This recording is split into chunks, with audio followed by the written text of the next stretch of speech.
लेगा, ये इसका आदत है। अब पाकिस्तान पीपल्स पार्टी और मुस्लिम लीग नवाज हुकूमत बनाने जा रही हैं। वो तो चौथी बार भी आके वही काम करना है ना, उन्होंने उन्हीं से लड़ना है, फिर आपके सामने आके रोना धोना शुरू करना है कि मुझे क्यों बुलाया, मुझे क्यों निकाला। शहबाज शरीफ साहब एक बार फिर मुल्क का वजीर आज़म। तो नाजरीन, ये थी झलक इक़्तिदार का दफ्तर खुलने से पहले की।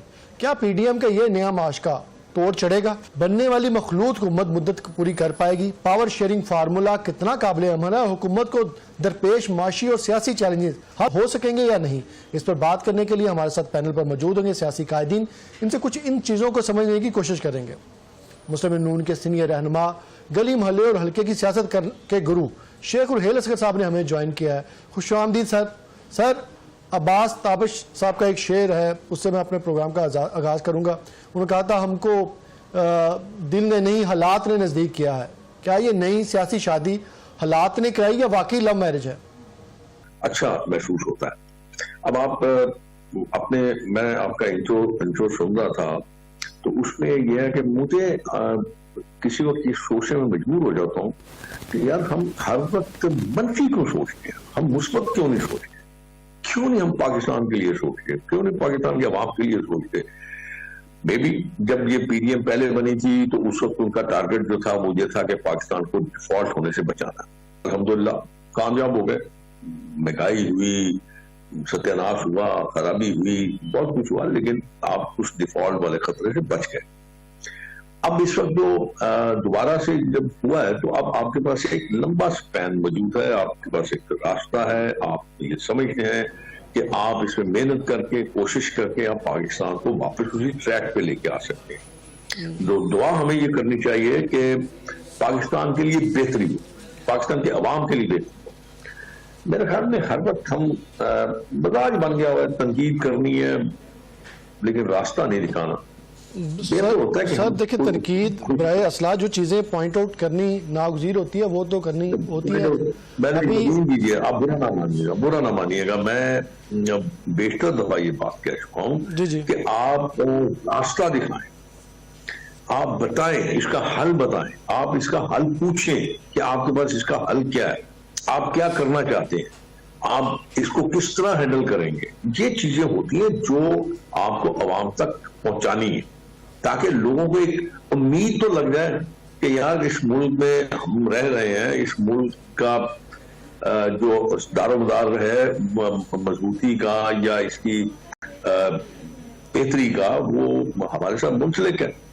तो इसलिए मेरा जाती ख्याल है, आप बेहतर समझते हैं, आपका तो है रवैया मुझसे बहुत आगे है, आप बहुत समझदार लोग हैं, आप बहुत अकल दानिश के मालिक हैं और बहुत बड़ी समझ रखते हैं। सर आप सीनियर, ये मेरी सोच है। मैं जी बिल्कुल आपकी ओपिनियन, मैं आपका पॉइंट समझ गया सर। इसमें जैसे मैं आपको जानना चाहता हूँ कि पीपल्स पार्टी आईनी ओहदे ले रही है लेकिन काबीना में शामिल नहीं हो रही, कहीं ये इसलिए तो नहीं कि फायदों की देख में तो हिस्सा ले लेकिन नाकामियों का तोक नून लीग के गले में पड़े? फिर से उससे भी मैं आपकी मैं उससे भी कुछ जो मेरी समझ में आती बात मैं आपसे कर देता हूँ। जी बहुत जल्द है, कोई भी फैसला करना बहुत जल्दी है। देखिए, मैं ये तो आपको कर रहा हूँ, पीपल्स पार्टी बिल्कुल आईनी मुद्दे लेने के बाद यूथ पार्टी ऑन बोर्ड होगी। जहां पे भी मियां शहबाज शरीफ साहब जो वज़ीर आज़म होंगे उनको जरूरत होगी, उनसे मशवरा जरूर करेंगे, वो मशावरत में शामिल होंगे। और आप ये वसूख के साथ तो नहीं कह सकते, और आप ये भी नहीं कह सकते कि बिल्कुल नहीं होगा।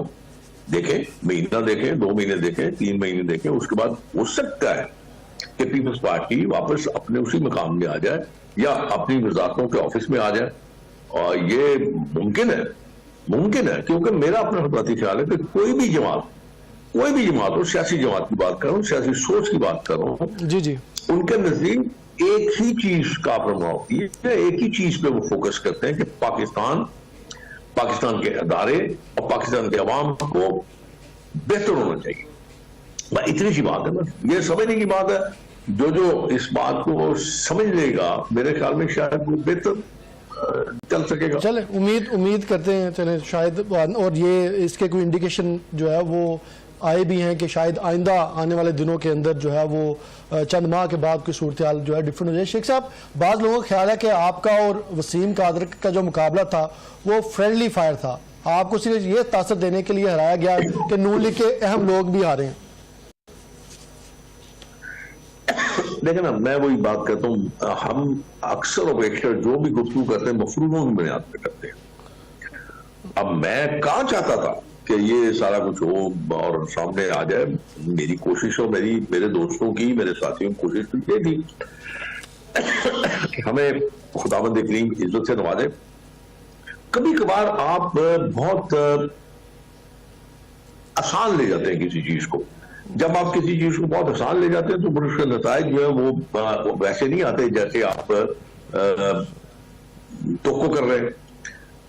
और चूंकि माजी में जो 3-4 टेन्योर थे उसमें अल्लाह के करम से बहुत अच्छा टर्न आउट था और वो बहुत अच्छे थे। इस दफा क्योंकि अननोन आदमी था और उसमें इतना ज्यादा कोई एक्टिव भी नहीं थे, तो उसमें थोड़ा सा हो जाता है कभी कभार इंसान से गलत फैसले हो जाते हैं, गलत आप सोच गलत लेते हैं या फिर आप बहुत ज्यादा पुरुमीद होते हैं, तो उससे थोड़ी सी कोताहियां हो जाती हैं। तो इसको मैं इतना कोई इसको संजीदगी से नहीं ले रहा, बट ठीक है, हो गया, बट ठीक है। और सबसे बड़ी बात जो मैं कहता हूँ बसीदा मुसलमान, मेरा ईमान है कि खुदा ने अगर आपको इज्जत देनी है तो कोई आपसे छीन नहीं सकता, और अगर अपने आपको इज्जत नहीं देनी तो आप जबरदस्ती इज्जत ले नहीं सकते। सो ये इससे गॉन केस नो। आप आगे चलिए, आगे क्या करना। सर, सीनियर और पक्के जितने भी निजाती लोग थे, क्योंकि इनमें जैसे जवेद लतीफ़ साहब हैं, साद रफीक साहब हैं, बजीज ताहिर साहब हैं, आपका नाम है, तो ये वो पक्के और नजाती लोग थे जिसके हवाले से, क्योंकि बाज़ उलमा की जानिब कहा जाता है कि सबक सिखाने और गैर जमहूरी कुव्वतों से मुतल्लिक नरम रवैया रखने की सजा दी गई है। इन लोगों को, जैसे मैंने आपको नाम कुछ वाज़ेह भी किए। नहीं, ऐसा बिल्कुल नहीं है। मतलब एक सोच हो सकती है, लेकिन हकीकत का इसके साथ कोई ताल्लुक नहीं। कब जाएंगे आप देखे ना, अगर ये जिन लोगों का आप नाम ले रहे हैं, अल्टीमेटली ये मजबूती तो जमात की थी ना। जी जी, जैसे मैंने आपको कहीं ना कहीं मैंने कहा आपको कोताही हो जाती है, गलती हो जाती है, बस मुझसे इस तरह आप इस तरह थोड़ी लेते हैं। इस तरह सोच जो है वो मेरे ख्याल में सोचना भी जो है वो मेरे ख्याल में गलत होता है। कोई नहीं चाहता, कोई जमात नहीं चाहती कि अपने दोस्तों को इस तरह जाया कर दे या अपने साथियों को इस तरह जाया कर दे, और कोई साथी ऐसा नहीं चाहता कि वो अपने आप को इस तरह जाया कर दे। लेट्स होप, आगे चलिए। सर, इस हल्के में आपने टिकट ना मिलने पर आज़ाद लड़ने की भी धमकी दी थी। कहीं ऐसा तो नहीं कि पार्टी को आपकी इतनी आज़ादी कुछ जो है वो अच्छी नहीं लगी और झटका देने के लिए पार्टी की जानिब से कुछ जो है ये भी जो आप फरमा रहे हैं ना, ये भी मेरे किसी अच्छे बेहतरीन दोस्त ने ये बात उड़ाई थी, वरना मेरा तो ऐसा कोई इरादा नहीं था और ना ही मेरा कोई ताल्लुक था इस बात के साथ, और ना ही मैंने किसी जगह पर ये बात की। पता नहीं कौन लोग हैं ये बातें करते हैं बगैर किसी मकसद के। देखिए, मैं आपको एक गुजारिश करूं, पिछले जमाने में बहुत सारी चीजें बहुत अच्छी हो करती थी। जब आप किसी शख्स के मतलब बात करते थे तो आप उसको मौका देते थे कि वो अपनी बात को कंफर्म करे या उसको मना कर दे। अब वो जमाना नहीं रहा। अब आप जो जिसके जी में आता है वो बात कर देता है बगैर सोचे समझे कि उस बात का उस शख्स के जिसके लिए की गई है उसका कितना असर होगा उस पर और क्या उसके असरात मरतब होंगे। मेरे ख्याल में शायद सर ये तो आपके यही पॉइंट जो थे जो क्या सर ये की जा रही थी, इसीलिए सर मैं आपके पे वो क्वेश्चन कर रहा हूँ ताकि आप इनकी वजाहत फरमा दें। आपने सर एक इंटरव्यू में भी हार को तस्लीम किया था, क्या वाकई इतने मज़ीद % पर आपकी शिकस्त अवामी फैसला था और आप इस शिकस्त को खुले दिल से कबूल करते हैं अभी भी? मैंने आपको क्या कहा, मैंने तो आपको ये बात कही है ना, कहीं गलती हुई है, मुझसे कोताही हुई, बस। अब उस गलतियों को सामने रख के, उन कोताहियों को सामने रख के, उन चीजों को सामने रख के फिर आइंदा के लिए अपना नहमामल तैयार करेंगे ताकि दोबारा से ये एपिसोड ना हो। बस सर, अखलाकी तौर पे आपको ये दुरुस्त लगता है कि पीटीए के नाम पर टिकट लेकर वसीम कादर जो थे नून लीग की कश्ती में सवार हो गए? ये आप उनसे सवाल कीजिए, मेरे से उसका सवाल का जवाब बनता नहीं। मेरे से ये सवाल नहीं बनता। ये तो वही सवाल दे सकता है जिसने टिकट ली और जिसने साथ दिया, जिसने कुरान उठाया, जिसने कुरान की बात की, ये आप मुझसे सवाल करें, मेरे से ये सवाल बता नहीं रहा। ठीक सर, अच्छा चलें सर, जो आपसे बनता है वो पूछ लेते हैं। आप जब वसीम कादर नून लीग में शामिल हो गए हैं तो क्या मुस्तकबिल में यहाँ का टिकट फिर मसला तो नहीं बनेगा, क्योंकि वो तो आपसे जीते हुए उम्मीदवार होंगे? मैं ये तो जमात फैसला करेगी, मैंने थोड़ी फैसला करना। सर वो फैसला तो करेगी, एक सिचुएशन तो है ना, इसके ऊपर आपका स्टांस जानना चाहता हूँ। मेरा देखें ना, मैं आप टेक्निकली स्पीकिंग, अगर आप टेक्निकली देखें तो उसने तो वोट लिया था पीटीआई का, उसका अपना वोट तो नहीं है, वो तो यहाँ रहता भी नहीं है। तो अगर वो पीटीआई का वोट लेके कामयाब होता है तो दोबारा अगर वो मुस्लिम लीग में आएगा तो पीटीआई को वोट नहीं देगी ना उसको। अच्छा, दूसरा एक आम तौर पे बात कही जा रही है, कहते हैं कि जो इलेक्शन थे उसके अंदर दो वोट थे, वोट बैंक था, एक इमरान खान साहब का साथ था और दूसरा नवाज शरीफ साहब का। दोनों जो की प्लेयर्स हैं वो आइंदा जो हुकूमत के मंजरनामे से गायब हैं, तो इसको सर किस तरह देखते हैं? देखें, एक तो अपनी गलतियों की वजह से सजा भुगतता है, जो आप करेंगे दुनिया में आपको उसका ज़ाला तो करना पड़ेगा, उसका सजा तो आपको भुगतनी पड़ेगी। और जहां तक मियां साहब का, मियां नवाज शरीफ साहब ताल्लुक है, मैं समझता हूँ, मेरा ख्याल है, मैं नहीं, मुझे नहीं पता वैसे, क्योंकि मेरा ख्याल है कि शायद उनकी जो सेहत है वो इतना बड़ा स्ट्रेस लेने के शायद काबिल नहीं है, इसलिए उन्होंने अपने आप को विड्रॉ करके मरियम को चीफ मिनिस्टर के लिए अपॉइंट कर दिया और मियां शहबाज शरीफ साहब को उन्होंने वज़ीर आज़म के लिए नामजद कर दिया। मेरा अपना ख्याल, आगे अल्लाह की अल्लाह जानता जी, मैं इस बारे में क्या कहूं। सर सेहत के हवाले से तो चीजें पहले भी थी, अभी तो कैंपेन इलेक्शन से 2 दिन पहले भी जो है वो प्रिंट मीडिया पे तो वज़ीर आज़म नवाज शरीफ जो है वो छुपवाया गया था और कैंपेन भी दी गई थी।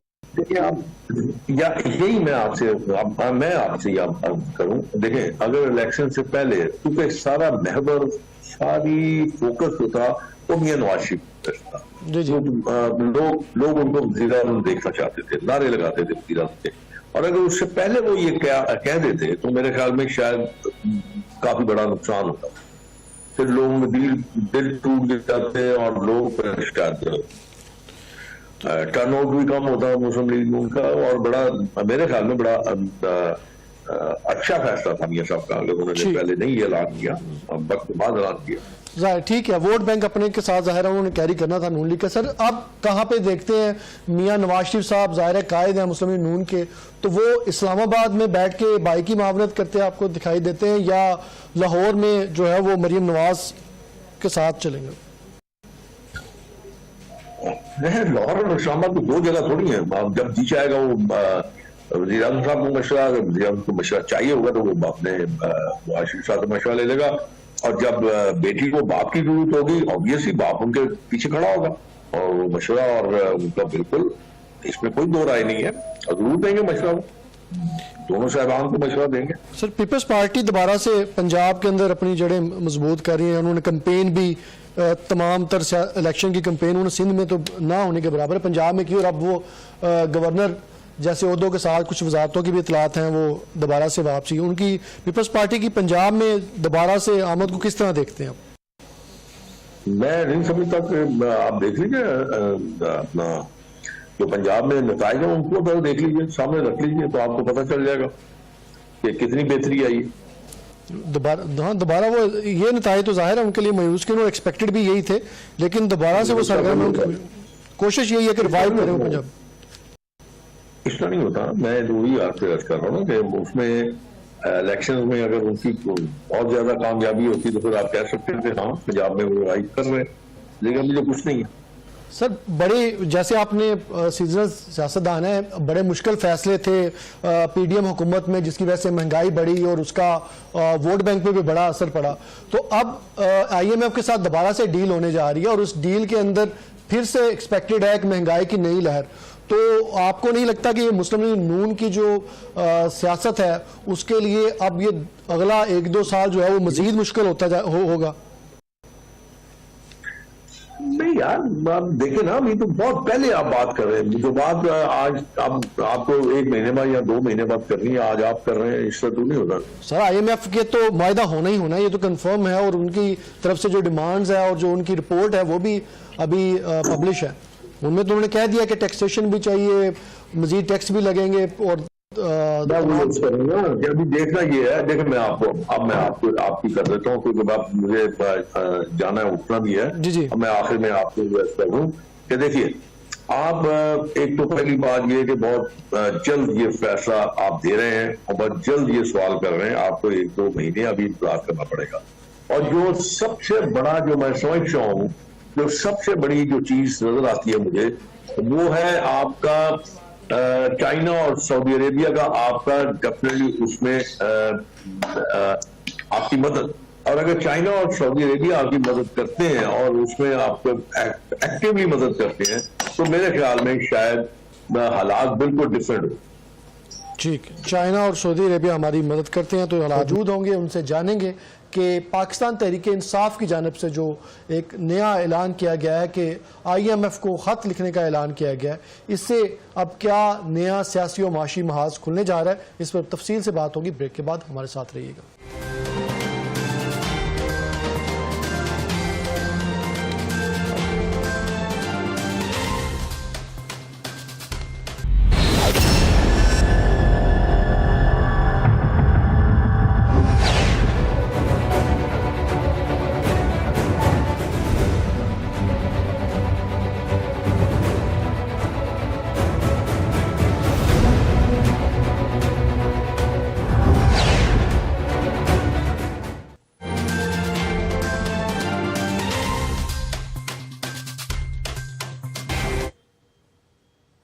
जी वेलकम बैक। नाज़रीन, आज अली जफर साहब ने बताया है कि खान साहब की जानिब से IMF को खत लिखने का फैसला किया गया है, जिसमें कहा जाएगा कि जितने हलकों में धांधली हुई वहां ऑडिट कराया जाए और अगर ऑडिट नहीं होता तो IMF से कर्ज का इकदाम मुल्क के लिए नुकसानदेह होगा। शुएब शहीन साहब ने हमें ज्वाइन किया है, रहनुमा है तहरीक इंसाफ के, उनकी लीगल टीम के सरकर्दा रुकन है। सर, आपको क्या लगता है कि इस खत को का कोई असर पड़ेगा और हुकूमत या मुख्तलिफ हलकों पे?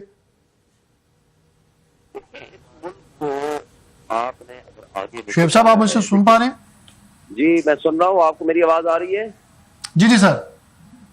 देखें, इस मुल्क को अगर आपने आगे लेकर जाना है जी। तो हमने, बल्कि इमरान खान साहब के साथ परसों मेरी मुलाकात भी हुई थी, इस हवाले से डिस्कशन भी हुई बड़ी तफसील के साथ। लेकिन उन्होंने कहा कि हमने IMF के साथ मुज़ाकरात में उनको सपोर्ट करने का वादा किया था और कंडीशन ये रखी थी कि फ्री, फेयर एंड ट्रांसपेरेंट, क्योंकि जो गवर्नमेंट आएगी वो गवर्नमेंट पब्लिक सपोर्ट के बगैर ना सख्त फैसले कर सकती है, ना जो हायर तबका बैठा हुआ है जो $18 बिलियन की मुफ्त राहत दे रहा है उसको कभी पेश कर सकती है, ना उनमें कैपेसिटी होगी ऐसे सख्त फैसले को उसके मफाद में कर सके, ना वो रिफॉर्म करने की हालत में होगी।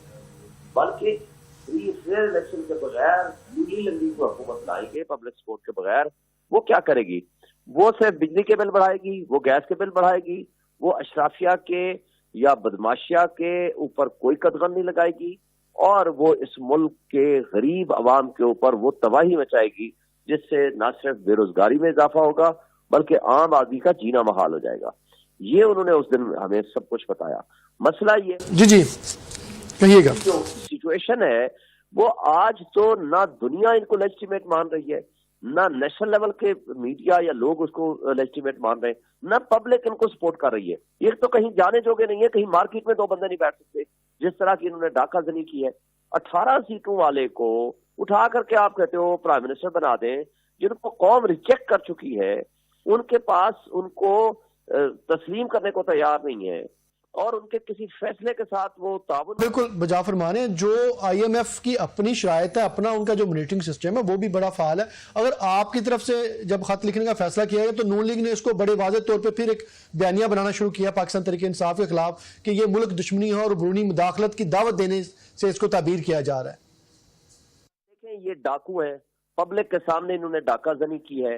इनकी क्या हैसियत है पब्लिक में? लोगों ने तो इनको उठा के डस्टबिन में डाल दिया है। इनकी किधर है 17 से 18 सीटें हैं टोटल। इन लोगों की हैसियत क्या है कि ये उस पार्टी के बारे में ये बात करें? इन्होंने IMF से वादा करके लोगों के ऊपर जो जुल्म और जबर ढाना है, तो वो तो हम नहीं मानने को तैयार। हम कहते हैं आप रिफॉर्म्स करें, और रिफॉर्म्स कौन कर सकता है? मुझे बताएं, ये ओवरसीज से पैसे ला सकते हैं कि आए आप इन्वेस्टमेंट करें? किसी इंटरनेशनल इन्वेस्टर को ये कह सकते हैं आए इन्वेस्टमेंट करें, जब इनका अपना पैसा मुल्क से बाहर पड़ा हुआ है, जो लेजिटिमेटली इलेक्टेड लोग नहीं है? बात यह है कि जो आपकी क्रेडिबिलिटी होती है किसी गवर्नमेंट की, वो बहुत जरूरी होती है, जिसके ऊपर लोगों का ट्रस्ट हो, पब्लिक का फेथ हो, इंटरनेशनल इन्वेस्टर आपके ऊपर ट्रस्ट करे, ओवरसीज आपका ट्रस्ट करे। जो सबसे बड़ा आपका स्टेक होल्डर है या जो आपके मुल्क को चला रहा है वो आपका ओवरसीज है, वो उनमें से एक बंदा इनके ऊपर ट्रस्ट करने को तैयार नहीं है। वो अपनी इन्वेस्टमेंट इन चोरों के लिए लेकर आएगा कि जिनका पता को नहीं, चादर चारदीवारी की पामाली हो जाए, पैसा छीन के भाग जाए, ना जहां मुल्क का कानून हो, ना इंसाफ हो, ना कोई चीज हो। तो बात यह है कि मुल्क के साथ जो ये जुल्म ढा रहे हैं, ये इन लोगों को जो मुसल्लत करने वाले लोग हैं, वो हूं या ये हूं, किस मुंह से ये कहते हैं कि हम मुल्क को लेके आगे चलेंगे और ये हमारे ऊपर एतराज कर रहे हैं। भाई हमने तो उस वक्त सपोर्ट क्यों किया था? बिल्कुल सपोर्ट किया IMF के साथ, सिर्फ एक कंडीशन पे किया, free fair and transparent election कराएं, ताकि जो पब्लिक सपोर्ट वाली गवर्नमेंट आए लोगों को वो फैसिलिटेट कर सके, वो रिफॉर्म्स कर सके, लोगों को कोई मुश्किलात से निकाल सके, अमीर तबके को से मरात देके गरीब तबके को कुछ दिया जा सके। मगर यहाँ इन लोगों ने तो जो जुल्म मचा रखा है, तो आप PDM 2 की सूरत 1 की सूरत में जो जुल्म मचाया था, PDM 2 की सूरत में तो ये तो लोगों का खाना पीना छीन लेंगे। अब अपने घर में रहते हो लेकिन शुएब साहब, अगर ये IMF का पैसा नहीं मिलता, आपका ये वाज़ेह मैंडेट है और पाकिस्तान तहरीक इंसाफ इसमें कोई शक नहीं है कि एक मकबूल जमात के तौर पे इलेक्शन में आई है, लेकिन अगर ये पैसे नहीं मिलते, नुकसान तो आवाम का होगा, और ये सियासी जो आपके साथ उन्होंने जो कुछ भी किया, इसका कोई इससे बेहतर रास्ता भी तो निकाला जा सकता है। सिर्फ ये नहीं हरकत कर रहे, इन्होंने तो और जुल्म डाला IMF से बात करके। IMF के बगैर तो फिर भी आप चल जाएंगे, IMF के साथ तो फिर भी आप नहीं चल सकते। मुझे बताएं, बिजली का बिल आप एक आम घर में 50,000 का दे रहे हो, कल आप 2 लाख रुपए का बिल दोगे, कौन देगा? क्या आप इन बिलों को बढ़ा के आप अपनी मराद खत्म करेंगे? नहीं, आपने बचत करनी नहीं है। आपने 87 वजीरों को पिछली दफा रखे हुए थे, अब उससे भी ज्यादा जुल्म ढाएंगे।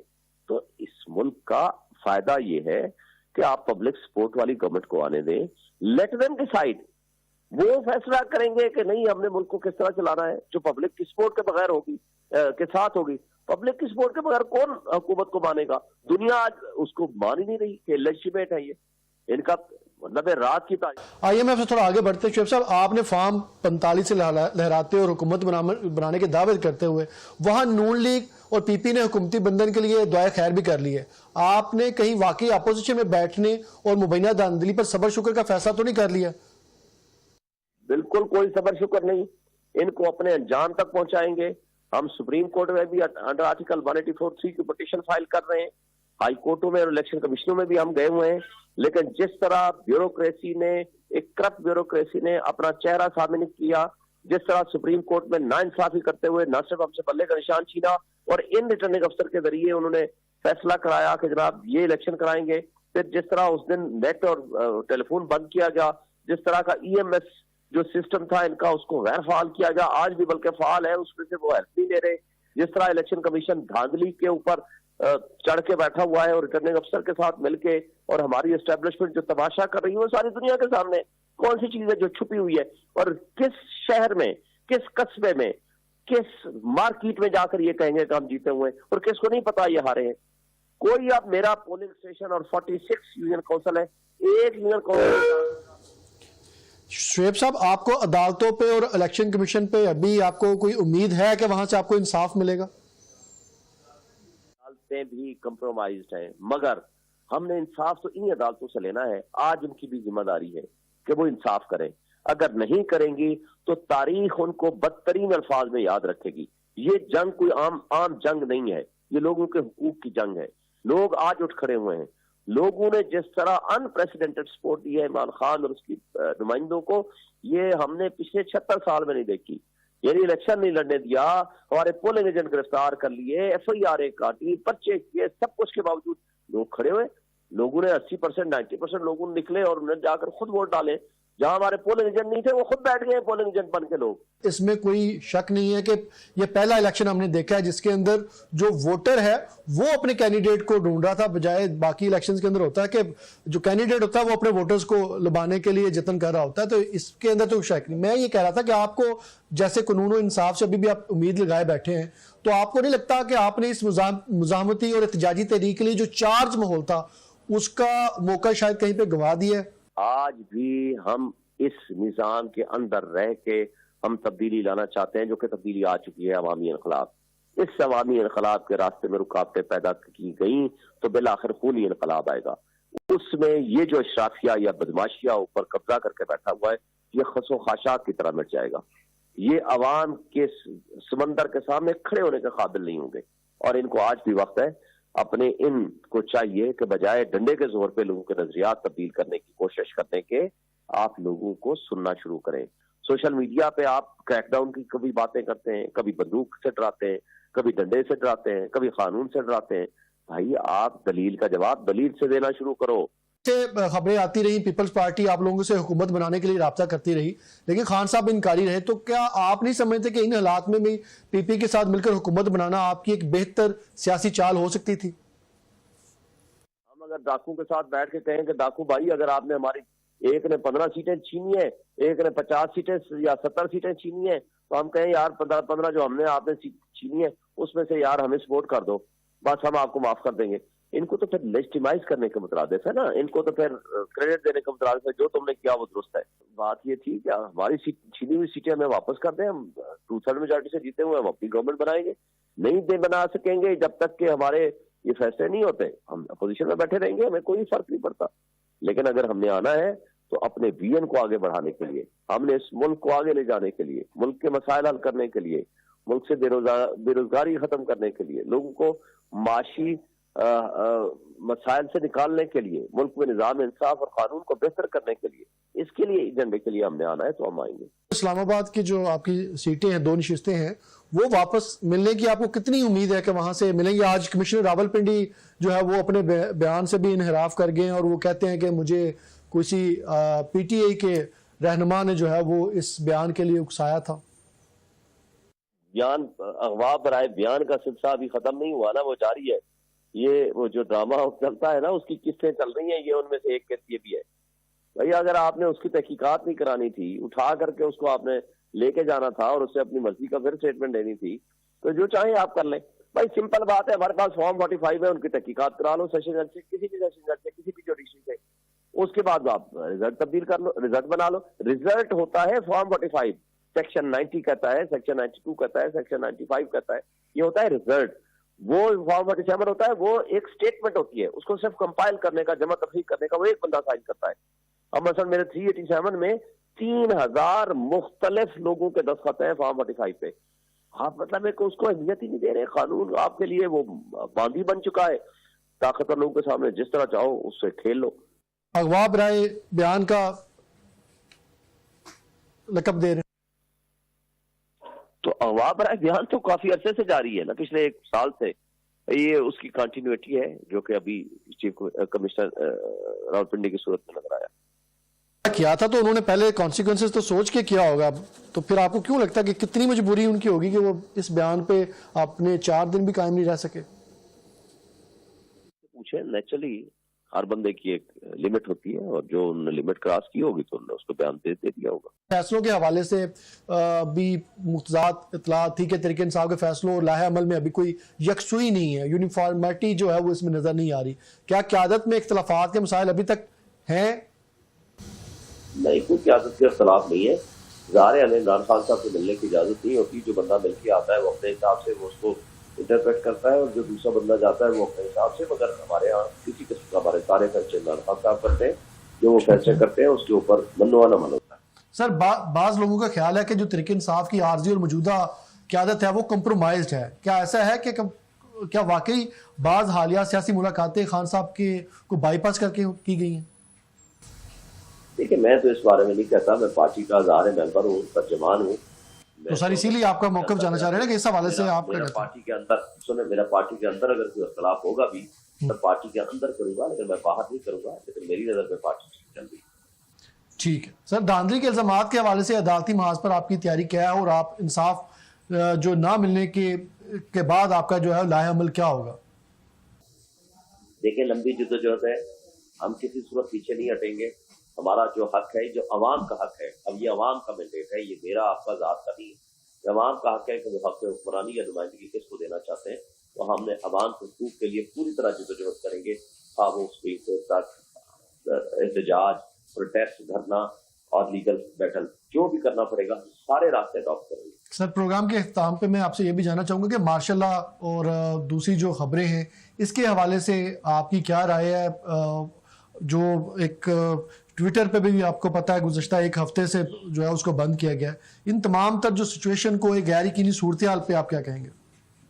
देखिए, अनडिक्लेयर्ड मार्शल लॉ तो आज इस वक्त ही है, जो फोर्सेस चला रही है मुल्क को, वो भी सब आपको पता है, मगर हम किसी सूरत मार्शल लॉ को नहीं एक्सेप्ट करेंगे और ना इस वक्त मुल्क के हालात हैं कि जो मार्शल लॉ लगे, ना कोई लगा सकेगा।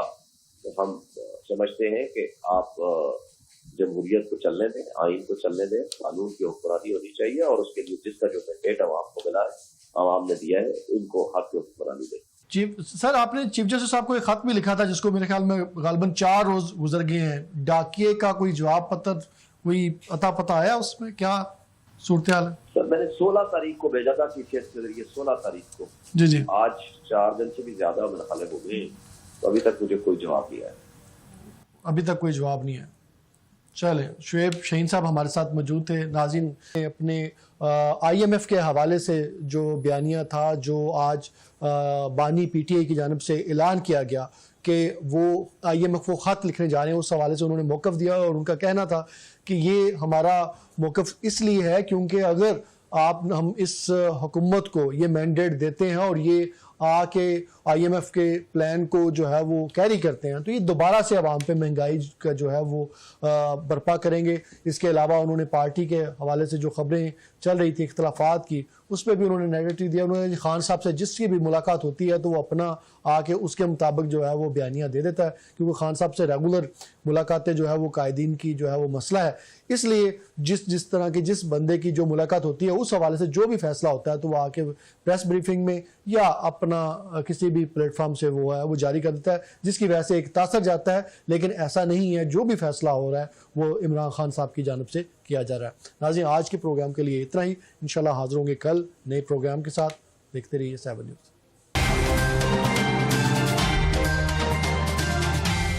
न इल्म के उजाले, न इंफ्रास्ट्रक्चर, बेसरो सामानी और वसाइल की अदम दस्तियाबी, न सनतों का था कोई नामो निशान। कभी ऐसा भी था पाकिस्तान, बस एक उम्मीद थी, एक ख्वाब था, अज़्मो यकीन का साथ था। कदम कदम हमने वो कर दिखाया जो कोई और कभी न कर पाया। आज इलाकाई रवाबित मजबूत तर और सीपैक हकीकत बनकर दिखला रहा है। तवानाई के नए मुआहिदात और बैनुल अक़वामी सरमायाकारी का नया दौर आ रहा है और जारी है अज़्मो उम्मीद का सफर खुद पे यकीन के साथ। नशा न परेशानियां खत्म करता है, न इसका जरूर हमेशा रहता है। ये एक लम्हे की कमजोरी है जो सारी जिंदगी का रोग बन जाती है। बात लाइल्मी, जहालत और हमाकत से शुरू होती है और सारे खानदान को तबाह कर देती है। ऐसी कोई खाने पीने, लगाने या सरूर दिलवाने वाली अशिया का इस्तेमाल न करें जिसमें नशा हो। वालिदैन, असातिज़ा और दोस्त बच्चों पर नजर रखें। हंसी मजाक में की गई हरकत आपकी सांसें भी खत्म कर सकती है। नशे से इनकार, जिंदगी से प्यार। मंशियात की सरगर्मियों की रोकथाम के लिए हमारी हेल्पलाइन पर राबिता करें।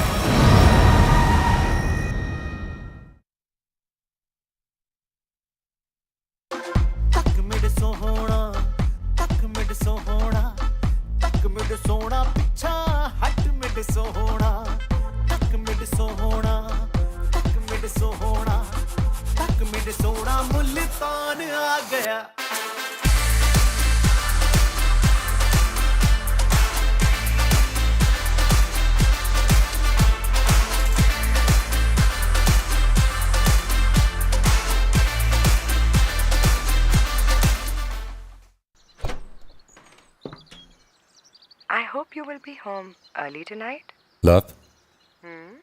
I'm gonna have to call you back. Hello? Hello? Hello?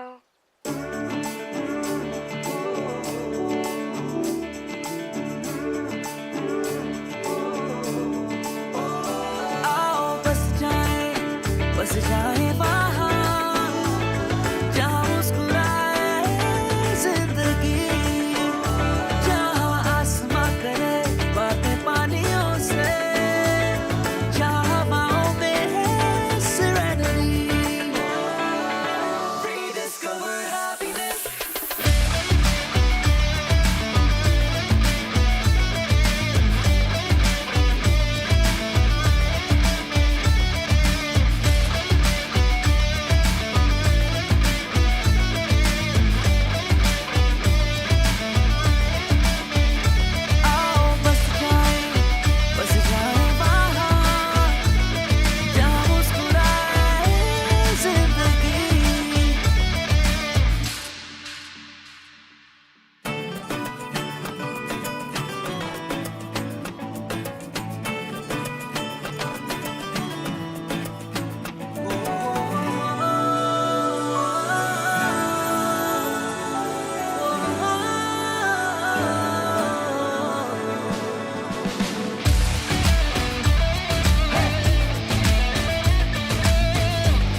Lake City. Live the luxury.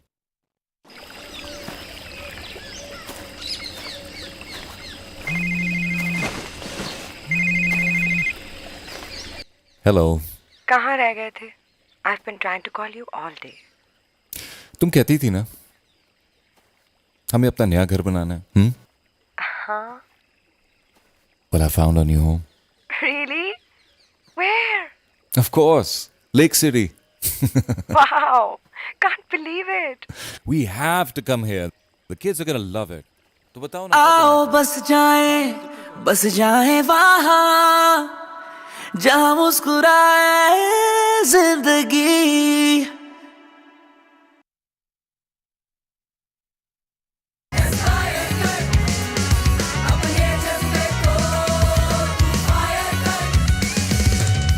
Aspire group of colleges admissions open. मुश्किलात कब नहीं थी? क्या आजादी ऐसे ही मिल गई थी? क्या जंगें ऐसी ही जीती गई थी?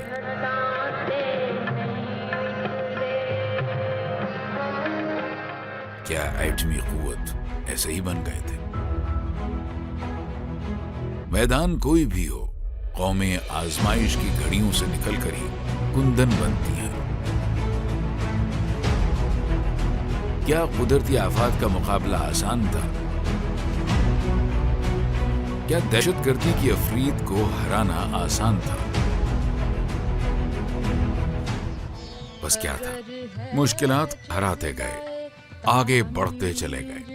बिलाशुबा आज भी मुश्किलात हैं, बज़ाहिर बहुत बड़ी हैं. क्या हमारे हौसले और जज्बे से भी बड़ी हैं? हरगिज़ नहीं. क्या याद नहीं कायद ने क्या कहा था? मुसलमान मुसीबत में घबराया नहीं करता. इंशाअल्लाह हम दोबारा अपने पांवों पे खड़े होंगे, दोबारा दुनिया को दिखाएंगे हम किसान हैं, हम सोना उगाएंगे. हम दहकान हैं, जमीन में छुपे खजाने निकालेंगे. हम हुनरमंद हैं, अपने हाथों से तकदीर बनाएंगे. हम नौजवान हैं, जिद्दत अपनाएंगे. हम रोशन सोच हैं, नए उजाले लाएंगे. पाकिस्तान को 4 चांद लगाएंगे. क्योंकि हम जज्बा हैं जो कभी हारता नहीं. पाकिस्तान जिंदाबाद.